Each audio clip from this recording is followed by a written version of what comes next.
નમસ્કાર વિદ્યાર્થી મિત્રો, ગયા પીરિયડ ની અંદર આપણે 20 જેટલા ખાતાના નામ અને એનો સમાવેશ કયા પ્રકારના ખાતામાં થશે, શા માટે એની સમજૂતી આપણે મેળવી હતી. આજે હવે જે છેલ્લા મહત્વના ખાતાના નામ છે અને એનો સમાવેશ કયા પ્રકારના ખાતામાં થશે અને શા માટે એની સમજૂતી આપણે મેળવી લઈએ. તો હવે અહીંયા ખાસ ધ્યાન રાખજો, આપણે જ્યારે દાખલા ગણશું ત્યારે આપણને કોઈ ખર્ચ આપ્યો હશે તો એ ખર્ચની અંદર એકવાર અગાઉથી ચૂકવેલ પણ આપ્યો હશે અને એકવાર ચૂકવવાનો બાકી આપ્યો હશે અને એકવાર ખાલી ખર્ચનું નામ પણ આપ્યું હશે. તો ત્યારે આપણે પ્રશ્ન ન ઊભા થાય એટલા માટે અત્યારથી આપણે સમજી લઈએ કે ફક્ત ખર્ચનું નામ આપ્યું હોય ત્યારે કયા પ્રકારના ખાતામાં આવશે, અગાઉથી ચૂકવેલ ખર્ચ હોય ત્યારે તેનો સમાવેશ કયા પ્રકારના ખાતામાં થશે અને ચૂકવવાનો બાકી ખર્ચ આપેલ હોય ત્યારે તેનો સમાવેશ કયા પ્રકારના ખાતામાં થશે એની સમજૂતી અત્યારે મેળવીએ. તો સૌપ્રથમ આપણને પગાર આપ્યો છે, તો ખાલી તમને કીધું પગાર, તો એનો અર્થ એવો હોય કે પગાર એટલે આપણો ખર્ચ, આપણે ચૂકવેલો પગાર. તો ચૂકવેલ પગાર એટલે આપણો શું ગણાશે? ખર્ચ છે, ખર્ચ ગણાશે. અને ખર્ચનો સમાવેશ કયા પ્રકારના ખાતામાં થાય? તો કે ઉપજ ખર્ચ. ત્યારબાદ અમે પગારમાં જુઓ, તમને આપ્યું પગારની અંદર ચૂકવવાનો બાકી પગાર. અહીંયા તમને સ્પષ્ટ કીધું કે ચૂકવવાનો બાકી પગાર, એનો અર્થ એવો કે આપણે જે પગાર ખરેખર ચૂકવી દેવો હોવો જોઈએ એ હજી આપણે ચૂકવો નથી, એટલે આપણો પગાર હજી આપણે ચૂકવવાનો બાકી છે. આપણા ધંધાએ કર્મચારીને પગાર હજી દેવાનો બાકી છે. તો બાકી છે આપણે પગાર દેવાનો, એટલે આપણા ધંધાનું શું થઈ ગયું? દેવું થઈ ગયું. આપણે એમને પૈસા આપવાના બાકી, પગારના પૈસા આપવાના બાકી, એટલે આપણા ધંધાનું દેવું ગણાય. અને દેવાનો સમાવેશ કયા પ્રકારના ખાતામાં થાય? તો કે વ્યક્તિ ખાતામાં. ત્યારબાદ કીધું કે અગાઉથી ચૂકવેલ પગાર. અગાઉથી ચૂકવેલ પગાર એટલે પગાર જે આપણે આપવાનો છે તે આપણે અગાઉથી આપી દીધો કર્મચારીને. આપણે શું કર્યું? પગાર અગાઉથી આપણે આપી દીધો.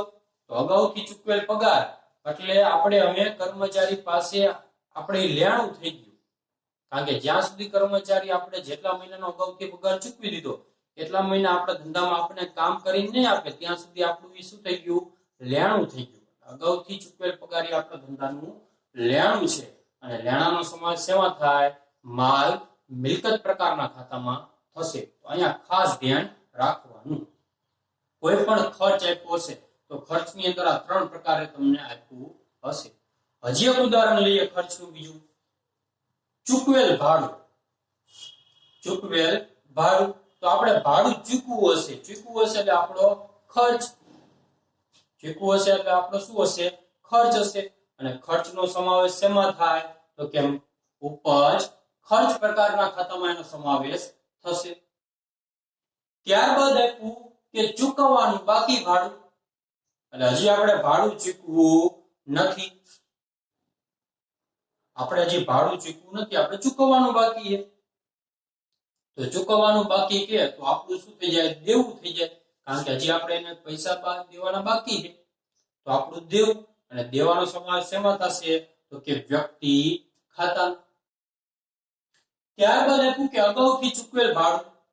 આપણે ભાડાની રકમ અગાઉથી આપી દીધી, તો અગાઉથી આપી એટલે એનો અર્થ એવો કે આપણું હવે શું થઈ ગયું? લેણું થઈ ગયું. અને લેણાનો સમાવેશ કયા પ્રકારના ખાતામાં થશે? તો કે માલ મિલકત પ્રકારના ખાતામાં એનો સમાવેશ થાય, અગાઉથી ચૂકવેલ ભાડા. હવે અહીંયા આપણે 2 ખર્ચના ઉદાહરણ લીધા, એવી રીતે 2 આવકના ઉદાહરણ લીધું. આવકમાં એવું બનશે, 3 પ્રકારે તમને આપ્યું હશે કે મળેલી આવક, મળવાની બાકી આવક અને અગાઉથી મળેલ આવક. એનો સમાવેશ શેમાં થાય આપણે જાણી લઈએ. તો સૌપ્રથમ આપ્યું કમિશન મળ્યું. કમિશન આપણને મળ્યું, તો કમિશન મળ્યું એટલે આપણી આવક થઈ. અને આવકનો સમાવેશ કયા પ્રકારના ખાતામાં થાય? તો કે ઉપજ ખર્ચ પ્રકારના ખાતામાં એનો સમાવેશ થશે. ત્યારબાદ આપણને કીધું કે મળવાનું બાકી કમિશન, એટલે આપણને કમિશન હજી મળ્યું નથી, કમિશનના પૈસા હજી આપણને નથી મળ્યા, એટલે આપણે મળવાનું બાકી કહેવાય. તો મળવાનું બાકી એટલે આપણું લેણું થઈ ગયું.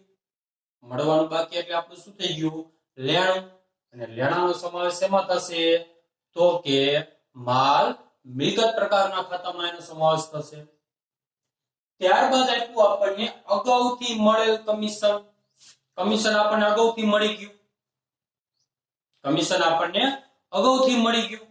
તો અગાઉથી આપણને કમિશન મળી ગયું તો આપણું દેવું થઈ ગયું. આપણું શું થઈ ગયું? દેવું. તો દેવાનો સમાવેશ કયા પ્રકારના ખાતામાં થશે? તો કે વ્યક્તિ ખાતામાં. હજી એક બીજું આવકનું ઉદાહરણ એવું લઈએ, દલાલી મળી. દલાલી મળી. તો દલાલી મળી એટલે આપણી આવક થઈ ગઈ. અને આવકનો સમાવેશ કયા પ્રકારના ખાતામાં થશે? તો કે ઉપજ ખર્ચ પ્રકારના ખાતામાં એનો સમાવેશ થશે. ત્યારબાદ આપ્યું કે મળવાની બાકી દલાલી, એટલે આપણને જે દલાલી મળી નથી, મળવાની બાકી છે. તો મળવાની બાકી દલાલી એ આપણું લેણું ગણાય. અને લેણાનો સમાવેશ શેમાં થશે? લેણાનો સમાવેશ શેમાં થશે? તો કે માલ મિલકત પ્રકારના ખાતામાં એનો સમાવેશ થશે. ત્યારબાદ આપ્યું કે અગાઉથી મળેલ દલાલી. દલાલી આપણને અગાઉથી મળી ગઈ. તો અગાઉથી મળેલ દલાલી એ આપણા ધંધાનું દેવું ગણાય. આપણા ધંધાનું શું ગણાય? દેવું. તો દેવાનો સમાવેશ શેમાં થાય? તો કે વ્યક્તિ ખાતામાં એનો સમાવેશ થાય.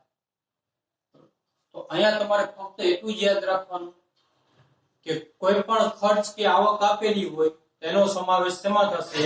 ઉપજ ખર્ચમાં. મળવાનું બાકી હોય એટલે આપણું લેણું થાય અને લેણાનો સમાવેશ માલ મિલકતમાં. અગાઉથી મળેલ હોય, અગાઉથી મળેલ એટલે આપણું દેવું અને દેવાનો સમાવેશ શેમાં થાય?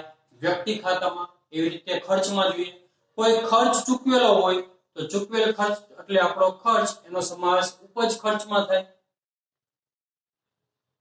ચૂકવવાનો બાકી ખર્ચ હોય એટલે આપણું દેવું થઈ ગયું. દેવાનો સમાવેશ શેમાં થાય? વ્યક્તિ ખાતામાં. અને કોઈ ખર્ચ આપણે અગાઉથી ચૂકવો હોય તો અગાઉથી ચૂકવીએ એટલે આપણું લેણું થઈ જાય અને લેણાનો સમાવેશ શેમાં થાય? માલ મિલકતમાં. હવે અહીંયા નોંધ આપી કે ધંધાના અમુક વ્યવહારો હોય એવા, અમુક વ્યવહાર આપણે એવા હશે કે જે ખર્ચ તરીકે ઉપજ તરીકે હોઈ શકે. અમુક વ્યવહાર એવા પણ હશે કે જે આપણા ધંધાનો ખર્ચ હોય અને ઉપજ હોય. તો આપણે નક્કી કેવી રીતના કરવું કે આપણો ખર્ચ છે કે ઉપજ? તો એની ઉપર, એની આગળ જે આપણને આપ્યું એના ઉપરથી ખબર પડે. દાખલા તરીકે ચૂકવેલ ભાડું. ચૂકવેલ ભાડું. તો આપણા ધંધાએ ભાડું ચૂકવવું હશે તો આપણો શું થઈ જશે? તો આપણા ધંધાનો શું થઈ જશે? ખર્ચ. પણ એની જગ્યાએ આપણને એવો શબ્દ વાપરે કે મળેલ ભાડું. મળેલ ભાડું. તો મળેલ ભાડું એ આપણા ધંધાની શું થઈ જશે? આવક. ખ્યાલ આવે? ચૂકવેલ કે તો ખર્ચ, મળેલ કે તો આવક. એવી રીતે ચૂકવેલ કમિશન.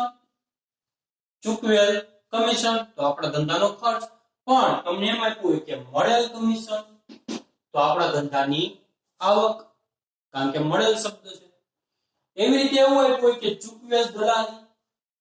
ચૂકવેલ દલાલી તો આપણા ધંધાનો ખર્ચ. પણ એમ આપ્યું હોય કે મળેલ દલાલી.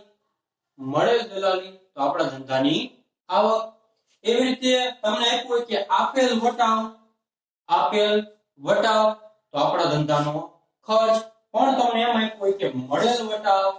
મળેલ વટાવ તો આપણા ધંધાની આવક. ખ્યાલ આવે? તો આવા શબ્દો ઉપરથી પણ તમને ખબર પડી જાય. બરોબર? તો આજ માટે આટલું. આનો ખાસ અભ્યાસ કરવો. બરોબર? કારણ કે તમને જો ખાતા, જે તે ખાતાનો કયા પ્રકારના ખાતામાં સમાવેશ થશે તે આવડે તો તમને એની ઉપર ઉધાર જમાના જે આપણે નિયમ લાગુ કરવાના હોય એ નિયમની ખબર પડે.